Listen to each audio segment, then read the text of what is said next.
સુરતમાં વાતાવરણમાં બદલાવ સાથે રોગચાળાએ માથું ઉચક્યું હોય તેમ લાગી રહ્યું છે, ત્યારે સુરત નવી સિવિલ હોસ્પિટલમાં બાળકોના વોર્ડમાં બેડ ખૂટી પડ્યા છે. તો 24 કલાકમાં ડેન્ગ્યુથી એક અને તાવથી એક યુવાનનું મોત નીપજ્યું છે. તો રોજ 250થી વધુ ઓપીડી નવી સિવિલમાં આવી રહી છે.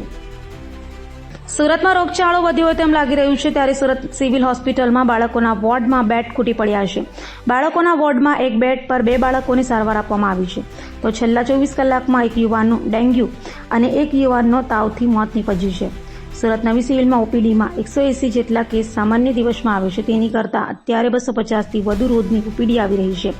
સુરત સિવિલ હોસ્પિટલમાં બાળકોના વિભાગમાં હાલ 250થી વધુ બાળકો અલગ અલગ બીમારીઓના દાખલ છે અને બાળકોના વોર્ડમાં 200 બેડની વ્યવસ્થા છે. તે તમામ બેડ ફૂલ હોવાથી એક બેડ પર 2 બાળકોને રાખવામાં આવ્યા છે.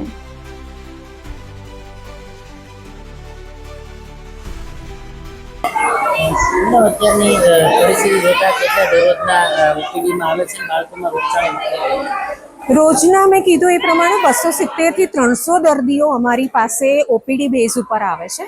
તે પૈકી રોજના 60થી 70 જેવા દર્દીઓને અમારે દાખલ કરવા પડે છે અને વોર્ડમાં રાખી એમને ડૉક્ટરના નિરીક્ષણ હેઠળ રાખી લક્ષણો અનુસાર વર્ગીકૃત કરી અને એને જે તે ટીમની હેઠળમાં સારવાર માટે સોંપવામાં આવે છે. હાજી, આપને જ્યારે પણ અમારી ઇમરજન્સીના દિવસે દર્દીઓ દાખલ થાય છે ત્યારે એ દિવસે ઇમરજન્સી ટીમ દ્વારા દર્દીઓને જે એકબીજાનો ચેપ ન લાગે એવા દર્દીઓને સાથે રાખવામાં આવ્યા હતા, જેથી એ દર્દીઓને નિરીક્ષણમાં રાખી અને એમના લક્ષણોને અનુસાર વર્ગીકૃત કરી પ્રોફેસર દ્વારા એમની તપાસ કરી અને જરૂરી સારવાર નક્કી કરી એમને જે તે ટીમને સોંપવામાં ડૉક્ટર્સની ટીમને સોંપવામાં આવે.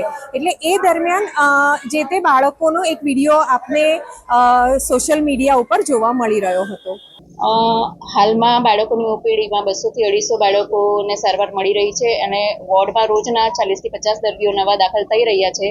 બાળકોના વિભાગમાં કેપેસિટી કરતાં બેડની કેપેસિટી કરતાં અત્યારે દાખલ દર્દીઓ વધારે હોવાથી એક બેડ પર 2 બાળકોને સારવાર અપાઈ રહી છે. સિવિલમાં આવતા દરેક ગરીબ દર્દીને સારવાર મળી રહે એ અમારો ઉદ્દેશ્ય છે અને આગળ પણ દરેક બાળકને સારવાર મળી રહેશે.